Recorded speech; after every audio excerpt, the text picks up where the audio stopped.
छत के नीचे थी। इससे ताज़ी हवा अंदर आ सकती थी, लेकिन बारिश का पानी नहीं। इसके अलावा अंदर भी ऐसे रास्ते बनाए गए होंगे जहां से हवा घूम सके, वरना जानवरों से निकलने वाली गैसें बहुत खतरनाक हो सकती थी। अब बात आती है खाने पीने की। परमेश्वर ने नूह से कहा था, अपने लिए और जानवरों के लिए खाने का इंतजाम करो। सोचिए जरा, सैकड़ों जानवर, महीनों तक कितना सारा खाना चाहिए होगा। सूखी घास, अनाज, फल, जड़ें, सब कुछ जमा किया गया। पानी भी बड़े बड़े बर्तनों में रखा गया। जहाज के अंदर कुछ हिस्से सिर्फ खाने के लिए थे। सब कुछ सही जगह रखा गया ताकि नमी से खराब ना हो। नूह का जहाज अब एक जहाज नहीं रहा था, वो एक चलता फिरता शहर बन चुका था। लेकिन अब सबसे अहम हिस्सा बचा था, दरवाज़ा। इतना बड़ा जहाज और सिर्फ एक ही दरवाज़ा। वही दरवाज़ा सबसे कमज़ोर भी हो सकता था और सबसे अहम भी। बाइबल में साफ लिखा है, जहाज के एक तरफ दरवाज़ा बनाओ। इस दरवाजे को बनाना आसान नहीं था। इतना बड़ा छेद अगर ठीक से मजबूत ना किया जाए तो पूरी दीवार कमज़ोर हो सकती थी। इसीलिए दरवाजे के चारों तरफ मोटी लकड़ियां लगाई गईं। अंदर से तिरछी बीमें लगाई गईं ताकि दबाव बराबर बढ़ जाए।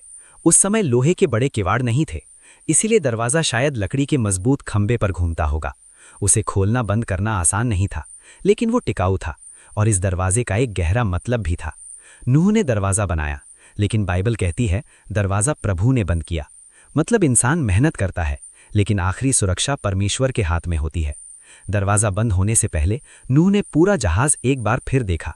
कहीं से पानी रिस तो नहीं रहा, कोई जोड़ ढीला तो नहीं, खाना ठीक से रखा है या नहीं। इतने बड़े लकड़ी के ढांचे में आवाज़ें आती हैं, कहीं चर्रमाहट, कहीं दबाव। नूह समझ सकता था कि सब ठीक है या नहीं। और फिर कुछ ऐसा हुआ जो किसी इंसान ने कभी नहीं देखा था। जानवर खुद चलकर आने लगे। नूह ने उन्हें पकड़कर नहीं लाया, उन्हें भगाकर नहीं लाया, वे खुद आए। जंगल से जोड़े में निकलते जानवर, पक्षी उड़कर आकर बैठते, रेंगने वाले जीव सीधी दिशा में चलते। कोई लड़ाई नहीं, कोई डर नहीं, कोई अफरा तफरी नहीं। शिकारी और शिकार एक साथ चल रहे थे, जैसे कोई अदृश्य ताकत उन्हें रास्ता दिखा रही हो। ये साफ संकेत था कि ये सिर्फ इंसानी काम नहीं था, ये अल्लाह की योजना थी। एक एक करके सब जानवर अंदर गए, अपनी अपनी जगह पर, जैसे उन्हें पहले से पता हो कि कहाँ जाना है। आखिर में नूह गया, उसकी पत्नी, उसके 3 बेटे और उनकी पत्नियां, कुल 8 लोग। और फिर दरवाज़ा बंद हो गया। लेकिन उसे बंद इंसान ने नहीं किया, अल्लाह ने किया। अब बाहर की दुनिया और अंदर की दुनिया अलग हो चुकी थी। अंदर इंतजार, बाहर कुछ ऐसा जो इतिहास में कभी नहीं हुआ था। दरवाज़ा बंद हो चुका था, और ये कोई आम दरवाज़ा नहीं था। ये वही दरवाज़ा था जिसे नूह ने बनाया था, लेकिन बंद खुद अल्लाह ने किया था। जहाज के अंदर एक अलग ही माहौल था।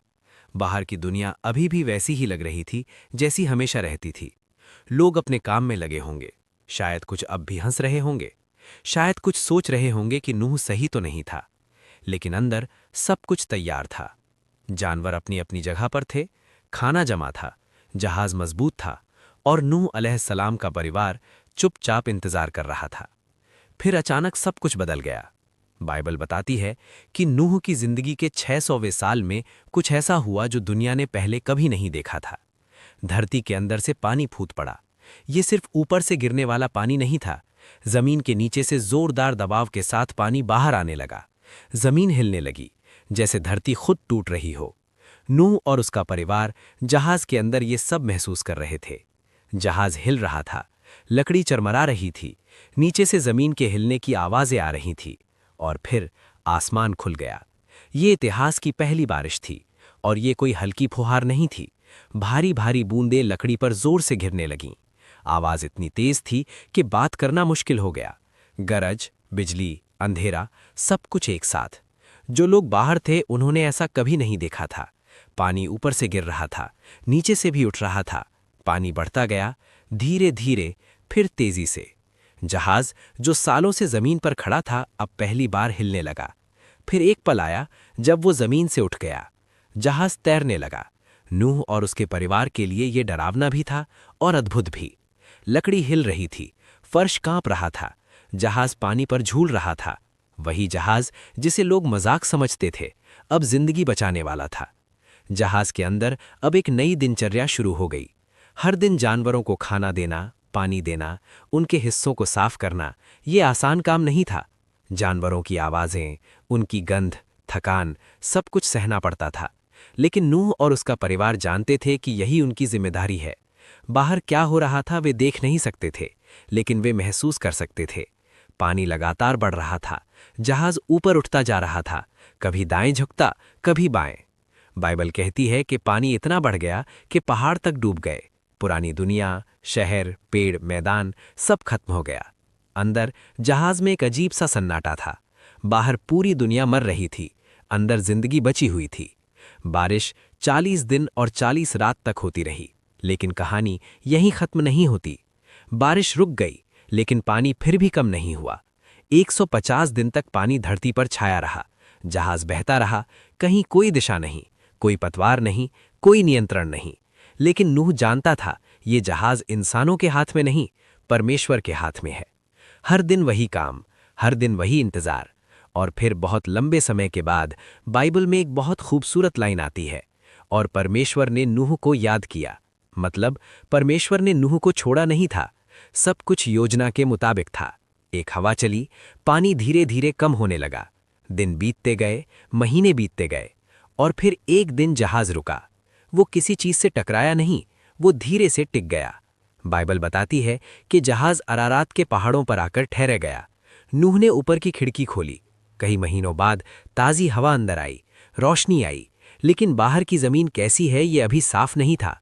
इसलिए नूह ने कौवा छोड़ा। वो उड़ता रहा, लौटकर नहीं आया। फिर नूह ने कबूतर छोड़ा, वो लौट आया, उसे बैठने की जगह नहीं मिली थी। कुछ दिन बाद नूह ने फिर कबूतर छोड़ा। इस बार वो एक जैतून की पत्ती लेकर लौटा।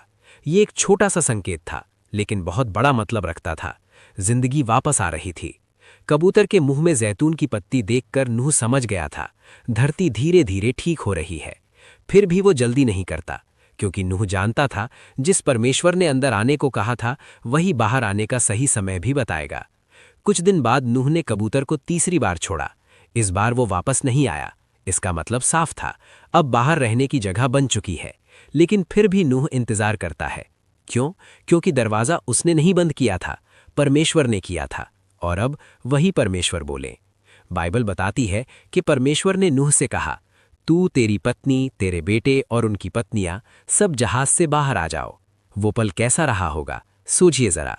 लगभग 1 साल से ज्यादा समय जहाज के अंदर, अंधेरा, बंद जगह, जानवरों की आवाजें। और अब दरवाजा खुल रहा है, तेज रोशनी अंदर आती है, ताज़ी हवा का झोंका, नमी भरी मिट्टी की खुशबू। दरवाजा जिसे परमेश्वर ने बंद किया था अब खुल चुका था। सबसे पहले जानवर बाहर आने लगे, एक एक करके, जोड़े में। कोई भाग दौड़ नहीं, कोई डर नहीं। वे अपनी फितरत के हिसाब से अलग अलग दिशाओं में चले गए, जंगल की तरफ, मैदानों की तरफ, नई दुनिया की तरफ। फिर नूह बाहर आया, उसके पीछे उसका परिवार। पहली बार उन्होंने जमीन को दोबारा छुआ। ठोस जमीन, चारों तरफ सन्नाटा था। कोई शहर नहीं, कोई शोर नहीं, कोई पुरानी दुनिया नहीं, सब कुछ नया था। और इस नई शुरुआत में नूह ने सबसे पहला काम क्या किया? घर नहीं बनाया, खेत नहीं जोता, उसने वेदी बनाई, ऑल्टर बनाई। नूह ने परमेश्वर के लिए बलि चढ़ाई। ये उसका धन्यवाद था, ये उसका भरोसा था, ये उसकी श्रद्धा थी। बाइबल बताती है कि परमेश्वर इस बलि से प्रसन्न हुए। और फिर परमेश्वर ने एक बहुत बड़ा वादा किया, मैं फिर कभी पूरी धरती को पानी से नष्ट नहीं करूंगा। ये सिर्फ नूह से नहीं कहा गया था, ये वादा पूरी मानवता के लिए था। और इस वादे की निशानी के रूप में परमेश्वर ने आकाश में एक चिन्ह रखा, इंद्रधनुष। जब भी बारिश के बाद इंद्रधनुष दिखाई देता है, वो यही याद दिलाता है कि परमेश्वर न्याय भी करता है, लेकिन वो दया भी करता है। जहाज अब अपना काम पूरा कर चुका था। वो सिर्फ लकड़ी का ढांचा नहीं था, वो विश्वास की मिसाल था, वो आज्ञा मानने की कहानी था, वो बचाव का साधन था। उस एक जहाज से नई मानवता की शुरुआत हुई। नूह के बेटों से आगे चलकर देश बने, जातियां बनी, दुनिया फिर से भरी। लेकिन जहाज की कहानी वहीं खत्म नहीं होती। वो आज भी हमें ये सिखाती है कि जब परमेश्वर कुछ कहे और दुनिया हंसे, तो दुनिया की हंसी से ज्यादा परमेश्वर की बात पर भरोसा जरूरी है। क्योंकि जब समय आता है तो वही भरोसा जिंदगी बचाता है। जहाज सिर्फ पानी में नहीं तैरा था, वो विश्वास पर टिका था। और यही वजह है कि हजारों साल बाद भी नूह और उसका जहाज आज भी याद किया जाता है, क्योंकि जिसने अल्लाह की सुनी वही बचा। अगर आपको ये वीडियो अच्छी लगी तो वीडियो को लाइक, अपने दोस्तों को शेयर और चैनल को सब्सक्राइब जरूर करें। और जो भी भूल चूक या कोई गलती हुई हो उसको अल्लाह की रज़ा के लिए माफ़ करें। अल्लाह हम सबको सही समझ आता करे। कमेंट में अपनी राय ज़रूर दें। अस्सलामु अलैकुम वरहमतुल्लाह।